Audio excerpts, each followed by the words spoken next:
Let me ask you something. The next time you walk through the old part of Philadelphia, stop for a moment and look down at the ground. The sidewalk you're standing on isn't the original ground.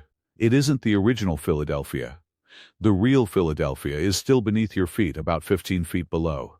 Buried, sealed, and almost exactly as it was in the 1770s. Those doorways that today require you to walk down a flight of stairs to enter a restaurant? They originally opened directly onto the street. No stairs. No basement. That was the first floor, the original first floor. And those staircases you climb to enter old buildings? They weren't built for aesthetics. They exist because the city literally rebuilt itself on top of its own ground. Think about that for a second.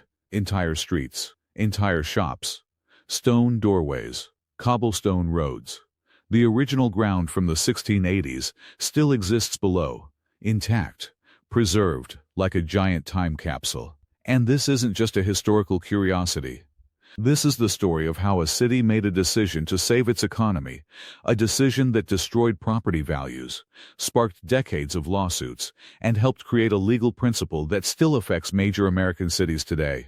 And I'll also show you why there are still places in Philadelphia where you can visit those buried tunnels and original floors. So let's begin. In 1682, William Penn founded Philadelphia. And, at least when it came to city planning, he was genuinely brilliant. Because he had witnessed the Great Fire of London in 1666. He saw firsthand what happened when a city was built with narrow, crowded, disorganized streets. In a single night, London was devastated. Thousands of homes were destroyed. So he did something different. He ordered his surveyors to lay out a perfect grid system along the Delaware River. Wide streets running east to west. Numbered streets running north to south. Uniform plots. Consistent road widths. It became America's first planned city. And at the time, it was arguably better designed than any major city in the world. Better than London. Better than Paris. Better than almost anywhere. For the first 60 years, everything went smoothly. By 1740, Philadelphia's population had reached 40,000, larger than Boston and approaching New York. Ships arrived from London. Trade flowed from the Caribbean. Merchants came from every direction. The Delaware waterfront was constantly active. Philadelphia was the fastest-growing city in colonial America. So what went wrong? William Penn built Philadelphia's streets at nearly the same elevation as the Delaware River. That meant the city sat almost level with the water. Whenever heavy rain arrived, the water had nowhere to go. And don't just imagine clean rainwater. Think about sewage, animal waste, garbage thrown into the streets. Everything mixed together and flowed directly into homes and businesses. By the 1740s, Philadelphia experienced frequent flooding. And in 1747, a merchant on Water Street received a valuable shipment of cloth from London. The goods sat safely in his warehouse for 2 weeks. Then a spring storm arrived. 4 feet of filthy river water flooded the building. Within hours, the entire shipment was ruined. Flood insurance didn't exist. No compensation, no assistance, no safety net. The merchant sold the property at a loss and moved to New York. And he wasn't alone. Between 1745 and 1755, Philadelphia lost hundreds of merchants and craftsmen to cities like New York and Boston. Philadelphia had everything: a prime location, an efficient street grid, access to trade routes, and one of the busiest waterfronts in North America. Everything was perfect except for one thing: elevation, and that one problem was slowly destroying the city. The city government didn't ignore the problem. In 1748, workers dug drainage ditches along the streets. They worked during light rain. During heavy storms, they filled up and became dangerous hazards. Within a month, several children drowned after falling into them. The solution created a new problem. In 1751, officials installed wooden drainage pipes made from hollowed-out tree trunks. Within 2 years, they had rotted away. Property owners were ordered to maintain the roads outside their buildings. Some complied, many didn't. And even those who did couldn't stop the flooding. Because the problem wasn't maintenance. It wasn't drainage. It wasn't pipes. It was elevation. As long as the city sat level with the river, water would always return. Every solution was temporary. In 1755, city engineer Thomas Hooker proposed something radical. People literally laughed. His suggestion was simple: stop trying to keep water out. Raise the entire city above it. His plan was to cover the streets with layer after layer of dirt, gravel, and rubble until they stood 12 to 15 feet higher than before. Many believed the idea was impossible. Others thought it would be too expensive. But Hooker had already done the calculations. Building a seawall would cost roughly $80,000 and require constant maintenance. Worse, it would separate Philadelphia from the waterfront that powered its economy. Raising the streets would cost a similar amount, but it would be permanent. Do it once and the problem would be solved forever. The city council approved the proposal. Work began in 1756. First came Water Street, then Market Street in 1759, then Chestnut Street in 1762. Gradually, the entire central city followed. The process was straightforward but enormous in scale. Workers built temporary wooden retaining walls along both sides of the streets. Then wagons arrived carrying dirt, gravel, and debris, load after load, layer after layer, until the roads stood 15 feet higher. Imagine owning a building during this period. As the street slowly rose, you had two choices. Either rebuild your entrance to match the new street level, or do nothing and watch your first floor disappear underground. Wealthy merchants chose the first option. They built grand stone staircases, iron railings, and elegant entrances. Many of those buildings still stand in Philadelphia today. Middle-class owners installed simple wooden stairs and converted the old first floors into storage areas. Poorer residents often couldn't afford either option. Their properties became trapped below ground, and their values collapsed. The entire transformation took roughly 80 years. For decades, Philadelphia looked bizarre. You might walk one block at the new elevated level, then descend 15 feet at an intersection because the next street hadn't yet been raised. A merchant writing in 1768 complained that a 5-minute walk to his warehouse now took 15 minutes, because he had to constantly climb up and down between different street levels. By 1771, city officials ordered safety railings to be installed because several people had fallen from the elevated edges and died. Before the project, riverfront property was the most valuable real estate in Philadelphia.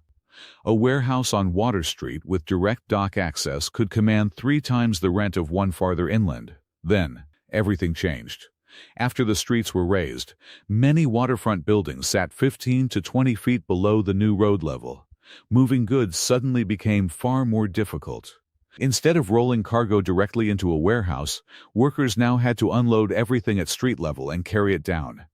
Every transaction required more labor, more time, more money. One shipping merchant, Samuel Morris, owned 3 waterfront warehouses worth about $3,000 in 1755. By 1780, those same properties were worth less than $1,000. Nothing happened to the buildings. No fire, no storm. Only the elevation changed. Morris died in 1782, having lost much of his fortune. Meanwhile, another merchant named Daniel Rhodes sold his Front Street property in 1758 and purchased properties farther inland. His friends thought he was crazy. 10 years later, the value of those inland properties had tripled. By 1790, he was one of Philadelphia's wealthiest merchants. He didn't have a better business strategy. He simply understood that elevation would determine future value. Merchants didn't accept their losses quietly. In 1773, a major legal battle began. The riverfront owners argued that the city had destroyed the value of their properties and owed them compensation.